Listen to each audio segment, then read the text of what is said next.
Welcome back to this next episode in our Linux series. In the previous episode, we've installed VirtualBox. We've downloaded and installed it. Now we're going to download Ubuntu. It's really easy to find. Over here, all I've done is search for Ubuntu. Really easy. And you can click on the download button here. Okay, you might not see that K there. That's just my anti-malware, making sure that I'm not downloading naughty stuff, malware and other kind of stuff there. Yeah, have to accept the cookies, whatever that is. So, easy now. Download Ubuntu desktop. So there are different download options. Okay, you can download a copy of Ubuntu that will run on a USB, a bootable USB, which is really good. I highly recommend you do that a little later on. It means that you can use that USB and boot into any machine. And that's useful. Say you have a Windows 11, 10 or Linux machine that has has virus or malware or something like that. You can't access something, create a bootable disk, and it runs a live operating system on a USB. It's really cool. It doesn't get downloaded into your hardware, your hard drive, but it does get loaded into your RAM. Bootable operating system, really cool. I wish Microsoft has something similar to that, but it's not as good as Linux-based systems. So we want to download the latest. My advice, also, I'm going to download it now. Keep this copy of Ubuntu. Okay, Ubuntu 22, version 22. I'm going to save that. I'll put it in a folder. So what I've got, my collab session. Maybe I'll put it somewhere else. That's on my cloud drive. It's a big file, so I might put it somewhere else. Maybe, you know what? I'll put it in the cloud. Doesn't matter. I've got plenty of space there. Awesome. So I'm going to wait for that to download. It's 4.7 gigs. So it's a big drive. I might move that from my cloud later on. Now, I need to verify this download. So if I click on Verify Download, okay, this button here, it gives me a hash. And a hashed value, this is really important, okay? It's going to be SHA-256. So, what this means, the ISO that we're downloading has a hash value. A hash value is like a fingerprint that's unique only to that ISO. If I'm downloading this ISO, and I'll show what an ISO means in a second, if it's been altered in any way, if a hacker or a bad actor along the way has grabbed this image and has added a nice little gift for me, then I don't know if it's bad, if it's good or bad, but there is a way I can verify. So Ubuntu is saying that the hash value should be this. That's when I finish downloading it, I'm going to go to PowerShell. I'm going to hash what I've downloaded. So I'm going to download it, and then I'm going to see if it's the same. So I'm going to copy this, put it into Notepad, and I'm going to compare it. Okay, so really quickly, if for example so I've put it there. Okay, I'm going to compare it in a second. If I got a file that only had ABC in it, I can get a hash value just for that file. If I add a space to that file after ABC, the hash is completely different. It's a great way of verifying the integrity of the file. This is really critical in cybersecurity. Alright, so this is still downloading. It's saying it's going to take 9 minutes. I might pause this video while the rest of that is downloaded. And then what we'll do is I'm going to move my file somewhere else, somewhere more secure. And then we're going to compute the hash value for it, compare, and hopefully it matches. So I'll be back shortly. Okay, so we've completed the download. I'm going to save this file somewhere else.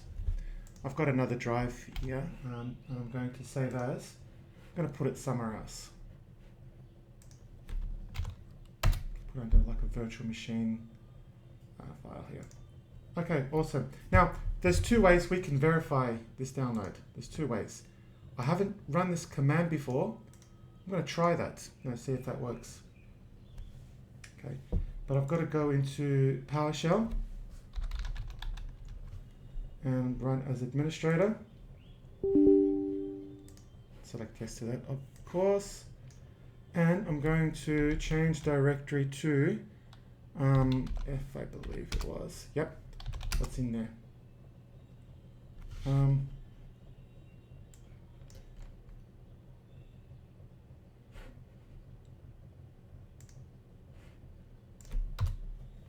Change directory, virtual machine, I think.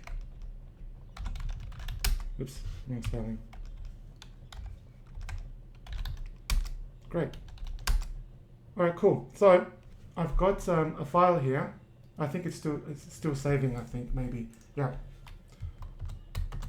All right, so it's still. I think it's still transferring because I transferred it because it's 4 gigs. It might take a little bit of time. I'll be back when that transfers from one drive to another is completed.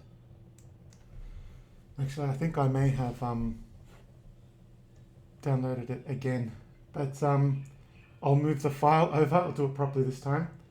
I downloaded it twice, so I just noticed that it was starting to a new download. I must have pressed download or something like that. But anyway, no problems. I'm just going to cut and paste.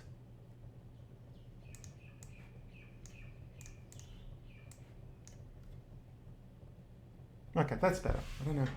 Not exactly sure what happened, but let's have a look again. Try and look for my PowerPoint. Okay, let's have a look now. Ah, beautiful. That's it. That's what we're after. So that's the file. There's two ways. One way that I have never done before. Haven't done it this way yet.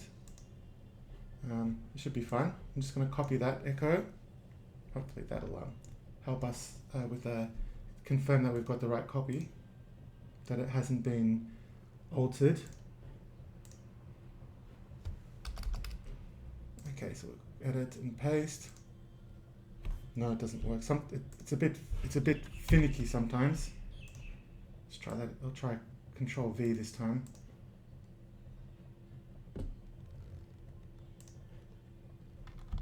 Okay, let's try this. I really don't know if this is going to work or not. No, didn't work. Let's try that in the command line, like the normal command here. This might work in. This probably might work in Linux, but I honestly thought that would work in PowerShell, but no. So that's not going to work. There is a PowerShell command though, and that's the one I do know how it works. And just for your information, this is where you can get this information from. So you go to Learn and follow that link around. I'll send that link to you so you don't have to write it down. So I'm going to cheat a little bit. I'm going to just copy that, put it into a notepad, and then make some adjustments to it.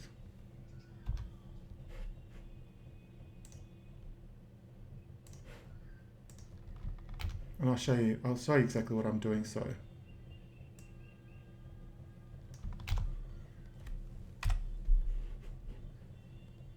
get the file name.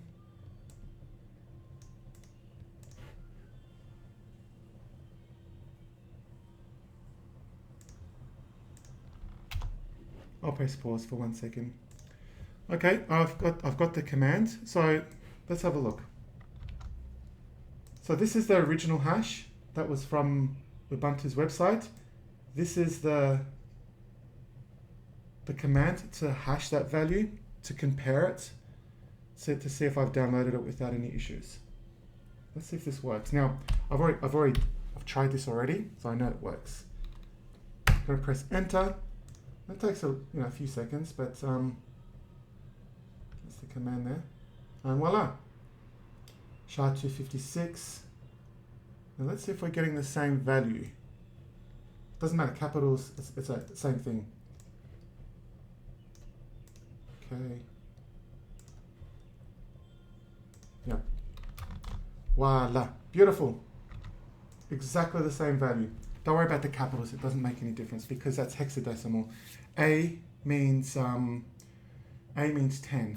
Capital or small letter, it's the same in hexadecimal. So A is 30. So that means that I've downloaded it with that hash value. So that's the expected hash value, and that's the hash value that I've got. If you've got something different, that ISO has been altered. It's been damaged. It's been corrupted. Don't use it. Delete it. It might not be a bad actor. It could just be your internet connection. The file was corrupted. Some packets were lost, and when it was recompiled, something happened. It's very rare, but it can happen. Fantastic. Okay, so now that's out of the way. Let's get this ball rolling. I might have to break this this video into another part, so like A and B.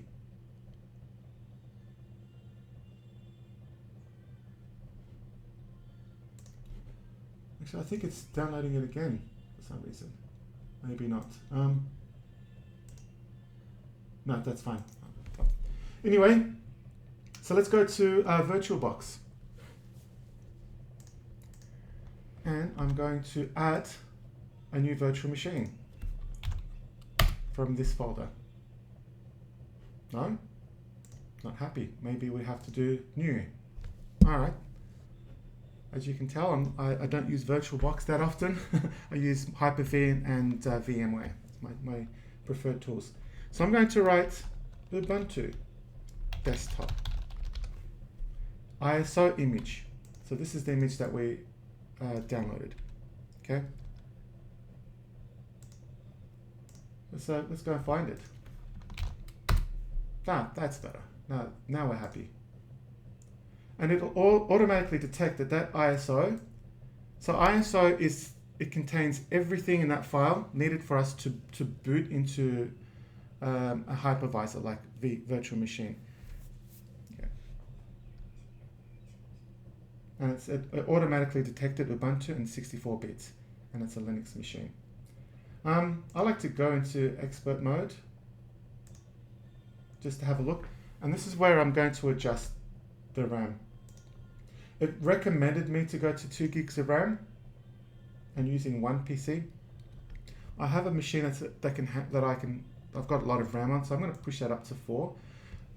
If you've got 16 gigs of RAM, then push this up to 4.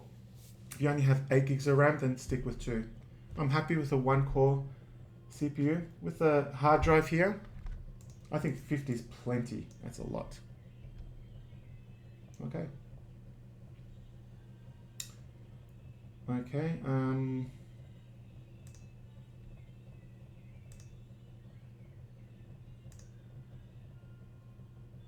I think I have to change this again. So Ubuntu desktop. Go do this again.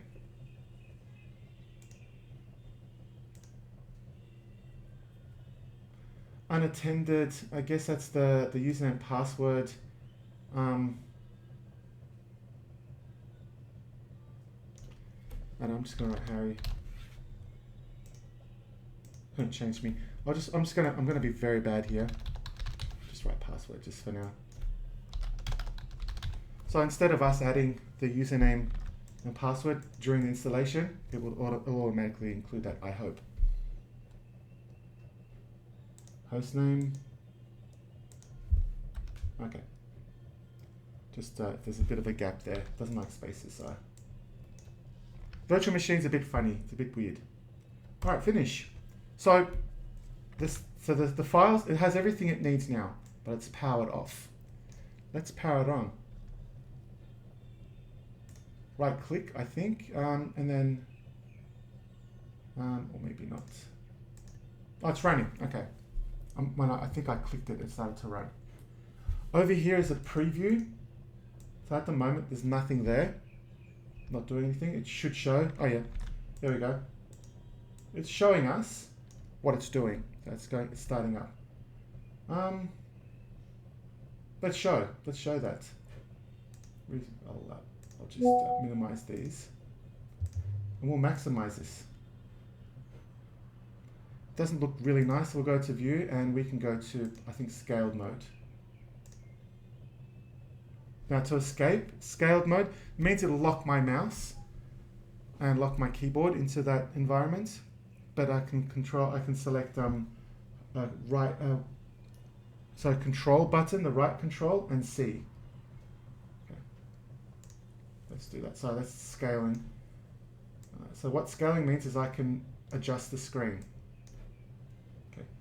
But sometimes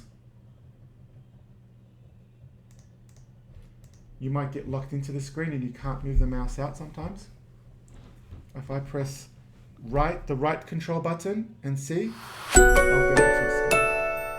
Now you probably didn't hear that noise. The noise, there's a sound there that's saying, it's like an inspirational sound, saying, like giving you inspiration that Ubuntu is installing. It's really easy, don't you think? Look, I'm not really doing much. Now, Kali Linux in one of the next videos is a little bit more challenging. And CentOS, I haven't installed CentOS in a long time.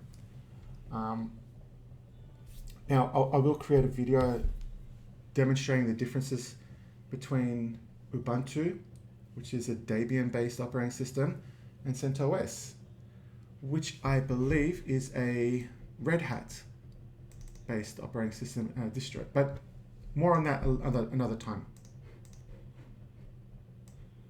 I'm just going to pause the video while this copies. It might take 3 or 4 minutes. So it's in its final stages of copying the files and then installing. You'll see a lot of things here that's really cool. So these are apps that are available. So these are already included software. Okay, you get Spotify on Ubuntu. You can get VLC, which means you could pretty much watch any video, even if it's designed for other like Windows-based or Mac operating systems. VLC will show you everything. Pretty much, not everything, but most of the things. Now I've got the Ubuntu that I'm using is a desktop replacement, so it's heavy. It's a really large file. I can get a cut down version of Ubuntu that's very lightweight, and then you can install these apps a little later on. We probably should have done that, but you know what? If you can download the desktop version and start using it for your desktop stuff. It will never replace Windows 11 or Windows 10 because it doesn't really do Office 365 that well or anything like that. There's alternatives and there's ways around that. Like you can't play games, you can't, I don't think you can do Adobe or anything like that just yet. But, you know, it's getting there, it's getting finished. Starting to finish now. And then once that's done, we'll log in. We'll have a quick, brief 5-minute look into Ubuntu. So it's not going to be a full tour because Ubuntu's a lot. There's a lot of stuff going on there. But the main thing is I want to show you how to get into the command line interface, which is the terminal. It's called in Unix and Linux based systems. Mac actually has the same kind of look and feel to it as well. So Mac and Linux are kind of like cousins in a way. They're kind of Unix-based systems running behind in the background. I'm going to pause because this installing the system might take a little while. So this is still configuring the hardware. It looks like the system's been installed.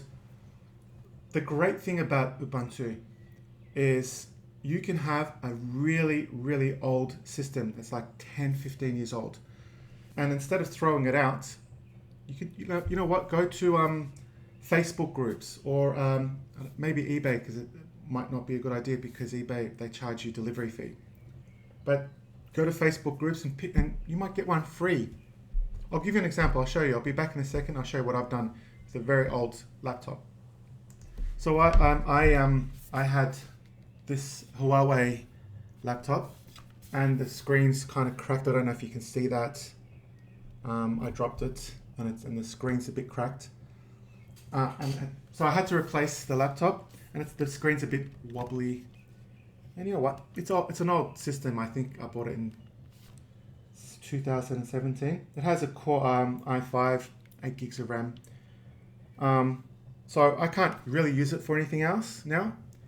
But I run I run Ubuntu on this beaten up laptop, and it performs perfectly. It does everything I need. So that's the great thing about Linux. You might have a system, it's still working. It's a bit old, but you can just install Ubuntu on it. 2 gigs of RAM, 4 gigs of RAM, and just use it to practice.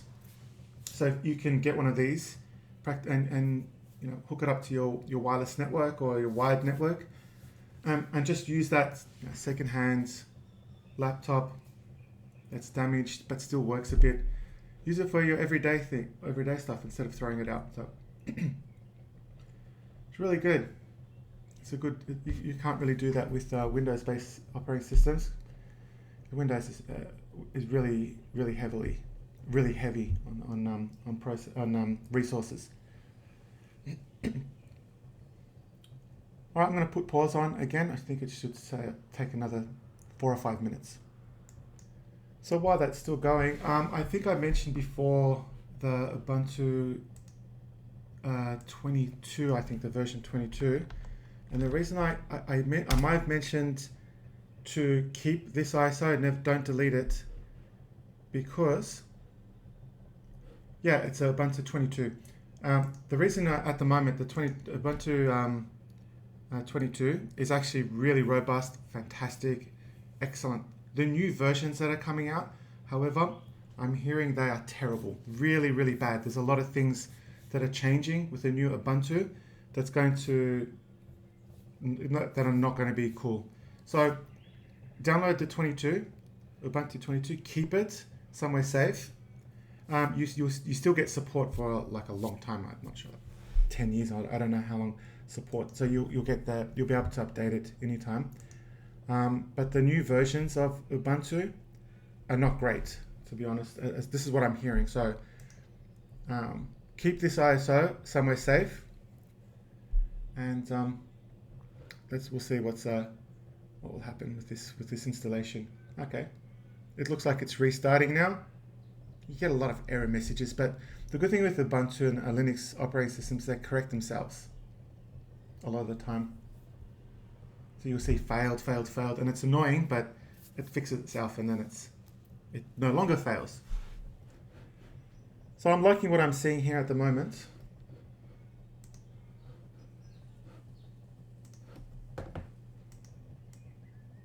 And in another video, when we're doing, when I'm talking about the distros, comparing the differences between the Debian-based Linux versions like Ubuntu to the Red Hat. There's a difference. You have Red Hat on one side and Debian on the other side. Okay, they're different. They do a little bit different. They feel a little bit the same, but there are some subtle differences. We'll talk about the differences later. All right, so now let's log in. And I just have to remember my password, which I believe is just password.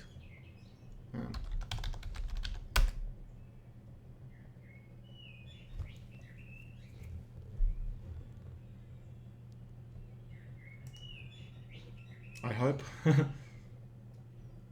Yeah, don't use that password. That's a bad password. Awesome. So this is my desktop. Now, I don't think that there's a connection to the internet for this. We'll talk about that a little bit later on, how we have like networking within the virtual machines. That's a different subject. There's a different topic. A little more advanced.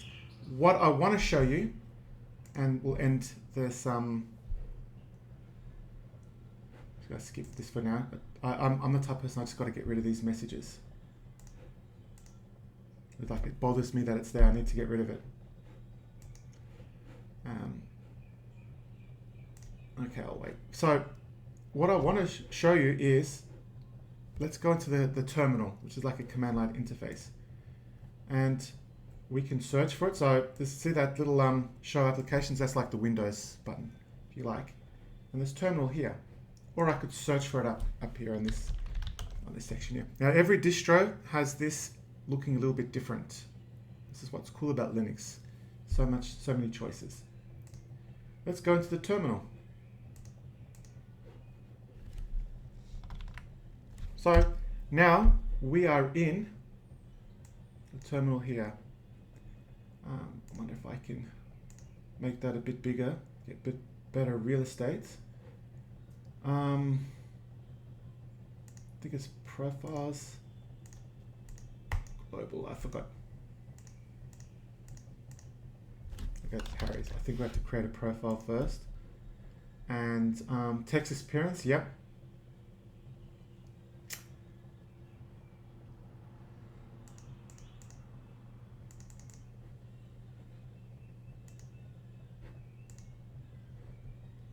Make it a bit bigger.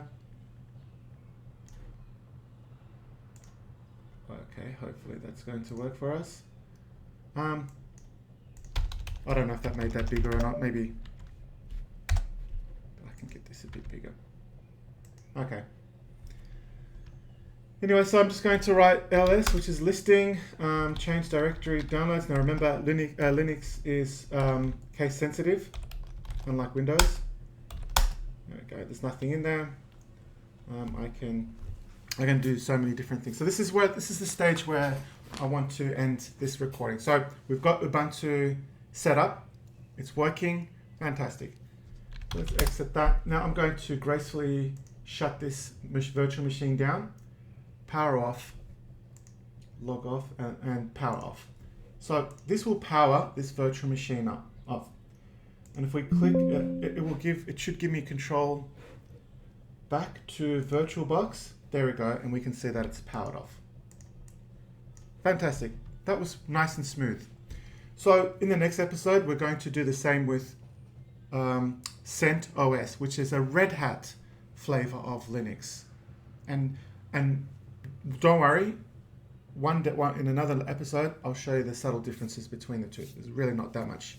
Some things you can do, and some things have to be done differently. All right, so that's it. Thank you for watching. I'll look forward to seeing you all in the next episode. Have a great day.